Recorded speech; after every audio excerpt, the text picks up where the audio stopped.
बिस्मिल्लाहिर्रहमानिर्रहीम नहमदुहु व नुसल्ली व नुसल्लिमु अला रसूलिहिल करीम व अला आलिहि व सहबिहिल किराम अजमईन।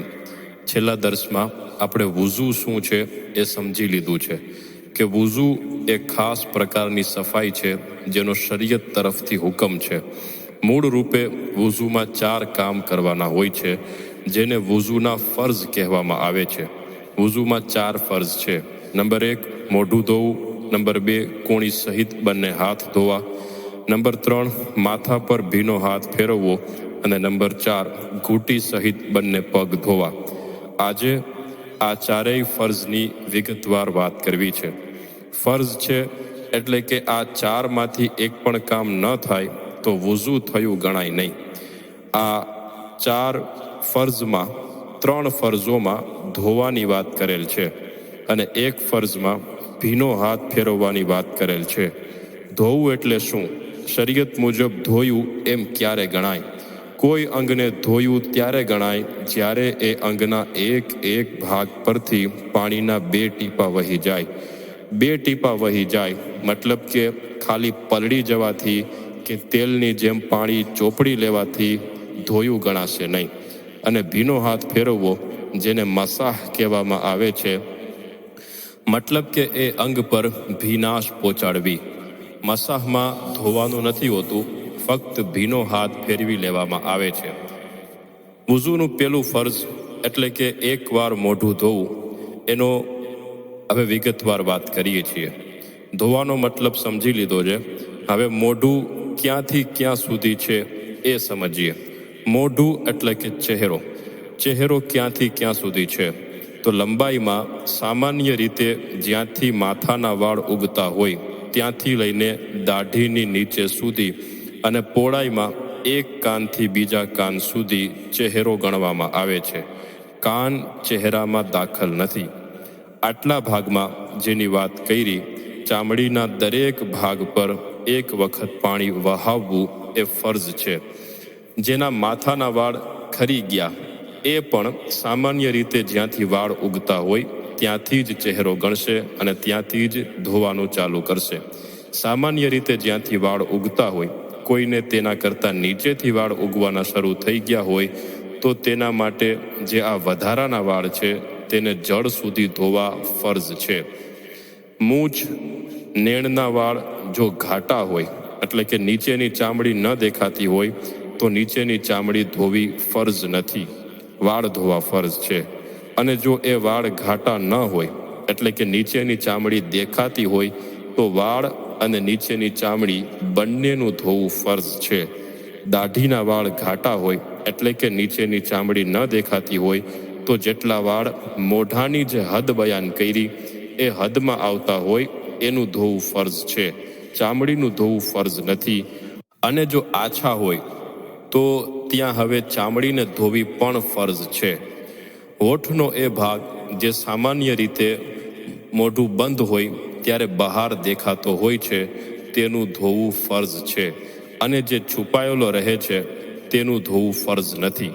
સામાન્ય રીતે હોઠનો જે ભાગ ખુલ્લો રહેતો હોય એ કોઈ જોરથી દબાવી લે અને વુઝુ કરતી વખતે જો એ ધોવાનું રહી જાય તો વુઝુ થશે નહીં। ગાલ અને કાનની વચ્ચેના ભાગને કનપટ્ટી કહેવામાં આવે છે। ધ્યાન ન રાખવાના કારણે આ ભાગ પાણી પોંચ્યા વગરનો જ રહી જતો હોય છે। આ ભાગને પણ વુઝુમાં ધોવું ફર્ઝ છે। જો વાળ બરાબર જગ્યા પણ ધોયા વગરની રહી જાય તો વુઝુ થશે નહીં। નથણીનું જે કાણું હોય જે નાકમાં સ્ત્રીઓને હોય છે એ જો બુરાઈ ગયું હોય તો કંઈ વાંધો નથી, પણ જો એ બુરાણું ન હોય તો તેમાંથી પણ પાણી વહાવવું ફર્ઝ છે। જો એ કાણું ખૂબ નાનું હોય તો પાણીથી ચહેરો ધોતી વખતે નથણીને હલાવવું જરૂરી છે। આંખની અંદર ધોવાનું નથી કારણ કે એ નુકસાનકારક છે। ચહેરો ધોતી વખતે આંખ ખૂબ જોરથી મીચવી જોઈએ નહીં।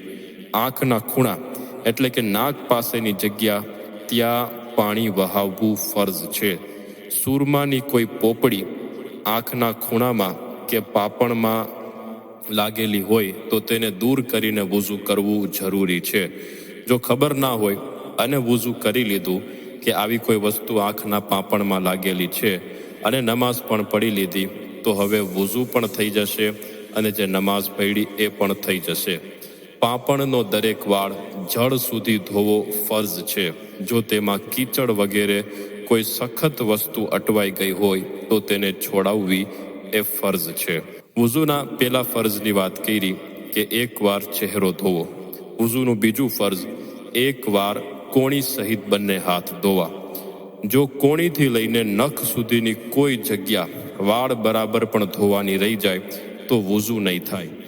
કોઈ એક વાળની જળ ધોવાણી પણ વાળની ટોચે પાણી ના પહોંચ્યું તો પણ વુઝુ થયું ગણાશે નહીં. કોઈ પણ પ્રકારના જાયઝ કે નાજાયઝ ઘરેણાં, વીંટી, પોચા, બંગડી, પાટલા જો એટલા ફિટ હોય કે તેની નીચેથી પાણી વહી ન શકે તો તેને ઉતારીને પછી હાથ ધોવા ફર્ઝ છે. જો એટલા ફિટ નથી, થોડુંક હલાવીએ તો નીચેથી પાણી વહી જશે, તો પાણીથી ધોતી વખતે આ ઘરેણાઓને હલાવવા જરૂરી છે. જો એટલા ઢીલા હોય કે વગર હલાવે પણ પાણી નીચેથી વહી જશે તો હવે હલાવવાની જરૂર નથી. નખની અંદરનો જે મેલ હોય એ માફ છે, એટલે કે વુઝુ કરવા માટે પહેલાં એ મેલને દૂર કરવો એ જરૂરી નથી.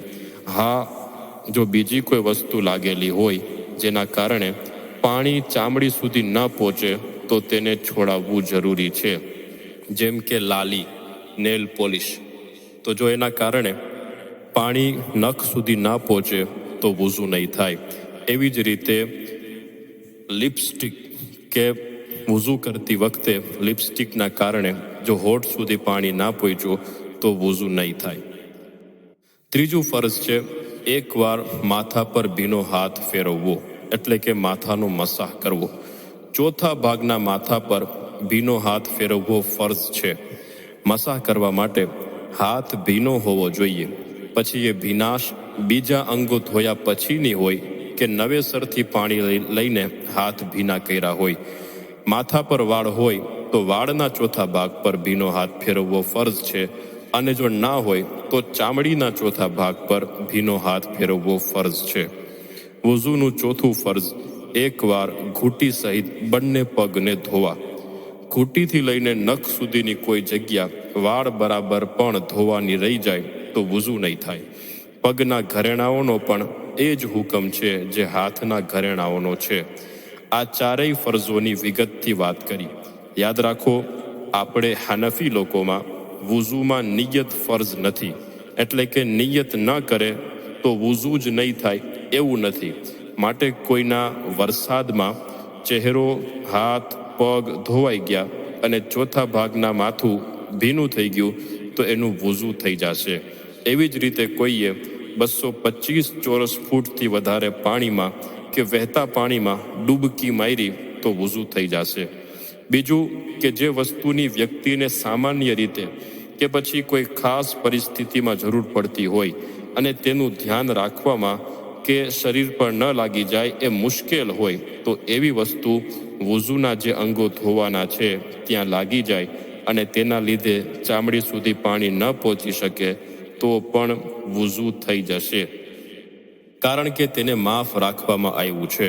દાખલા તરીકે રાંધવાવાળા લોટ બાંધવાવાળા માટે લોટ, કલર કામ કરવાવાળા માટે કલર, સ્ત્રીઓ માટે મહેંદી, લખવાવાળા માટે સાઈ, મજૂર માટે ગારો માટી, સામાન્ય લોકો માટે આંખમાં ચીપડા. એવી જ રીતે શરીરનો મેલ, માટી, કચરો, માખી મચ્છરના મળ વગેરે આ બધું માફ છે. વમા અલૈના ઇલ્લલ બલાગ.